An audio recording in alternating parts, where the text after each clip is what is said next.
The following audio presentation is brought to you by Success Performance Solutions, your one-stop resource for personality assessments, behavioral interview questions, and performance management solutions.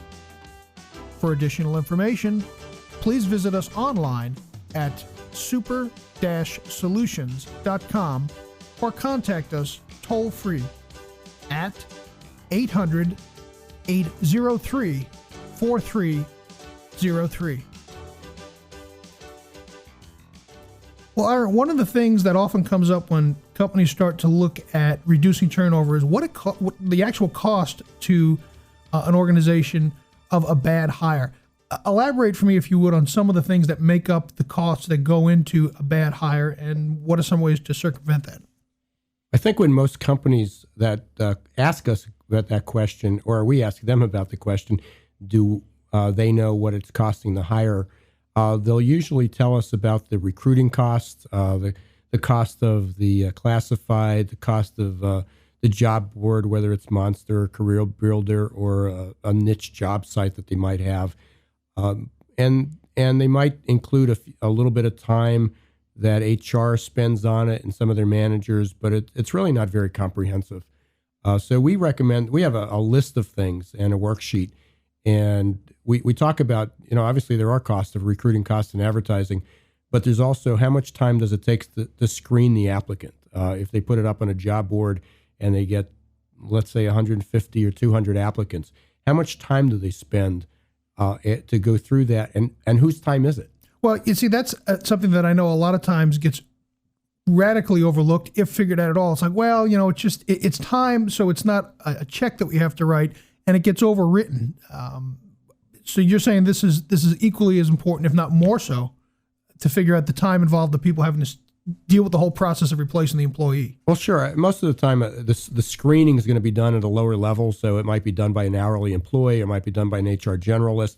If it's a small business, it might even be done by the administrative assistant. But I think about how many times a sales campaign goes on, and the sales manager is actually doing the screening. What's his time worth? And then it's also lost opportunity, because if they've spent time screening 100 or 200 emails, and in sales campaigns, if you advertise a Monster Career Builder, you may get several hundred. So to be able to go through that, it is obviously is at a much higher rate. And then the next step is even after you get to screen them, their resume, there's most people will do a first call. So you're calling applicants. It's not it's very rare that you're going to find an applicant sitting at home on the first time, or an email. So you send out emails, you leave messages, voice messages. They call back, you call them back. So even on the front end, there's a lot of time that needs to go into replacing an employee. So what are some of the things beyond the actual time that's involved that you can ascribe some physical numbers to? Because a lot of times I know companies overlook some of the nuances that are there, and when you add it all together, you end up with a pretty heavy price tag. Well, there's a cost to training the new person. When you would bring them on board, there's again, we are still talking about time, but there's a manager's time, there's an orientation period, there's a loss of productivity that's involved. The new person that's on board is not going to be full up to speed. We did a survey a few years ago in a hospital, and for housekeeping, it was really a 2 or 3 day learning curve that they felt that the person was up to 50% capability, and that was the range we used. How long would it take them to get to 50% and then 100%? And it was about 2 or 3 days that they felt that they can put a housekeeper on the job. I'm not sure if they'd be that way anymore. It was about 5 years ago with all the new infection control and regulations. But a nurse, if they brought an RN, especially on a specialty unit, it could be up to 6 months before they felt that they were even 75% productive. So there's a lost time there. So there's other people that are going to pick up the slack. And that's not really a soft measure at all. I mean, that's going to bleed over into folks who are currently in the job. You've got people taking on multiple roles to pick up for that person who's getting up to speed and trying to fill in for the person that you ended up having to replace. Sure. So there's a number that was calculated, and this is the last number that we have available, that the total cost for one employee turning over was about $13,355. All right, now hold on. My immediate reaction is that's insane. What level of employee are we talking about? And that number just seems huge. Well, and that was basically looked at from the research for entry level to maybe mid level employee, because where it's just a drop in the bucket. If you would look at some of the CEOs who just recently left positions, right? Take Bob Nardelli from Home Depot. His package was about $210 million when he left as a severance package. There's other CEOs that have left with $100 million and $14 million. So really, it's that for them, it's a drop in the bucket. If you really want to take it down, there was a few studies, and I don't have any recent data on that, but this was about 5 years ago that the fast food like McDonald's, Burger King, some of those had done cost to hire, and they felt that even to bring somebody onto their front line was a minimum of $3,000 of training cost. Now they're hiring a lot of people, and they have candidates coming in all the time. So maybe their advertising costs are less, but it was averaging about $3,000 per new hire.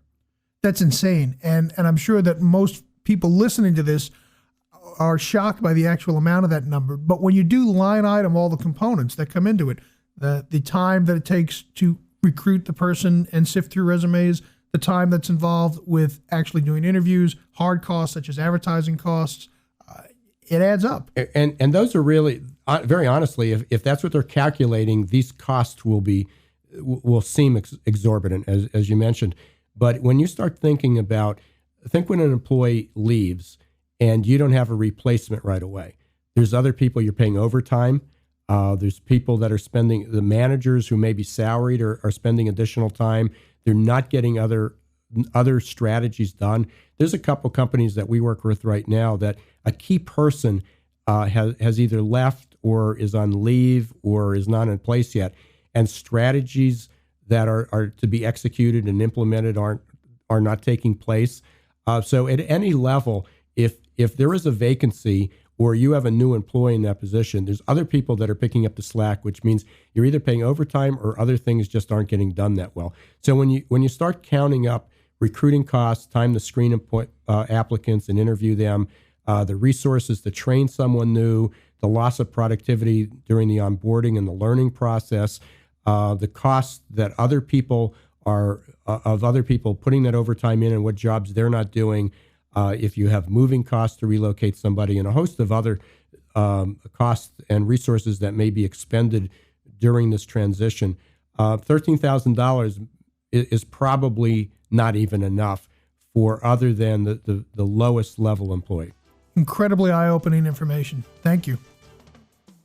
The preceding audio presentation has been brought to you by Success Performance Solutions, your one-stop resource for personality assessments, behavioral interview questions, and performance management solutions. For additional information, please visit us online at super-solutions.com or contact us toll-free at 800-803-4303.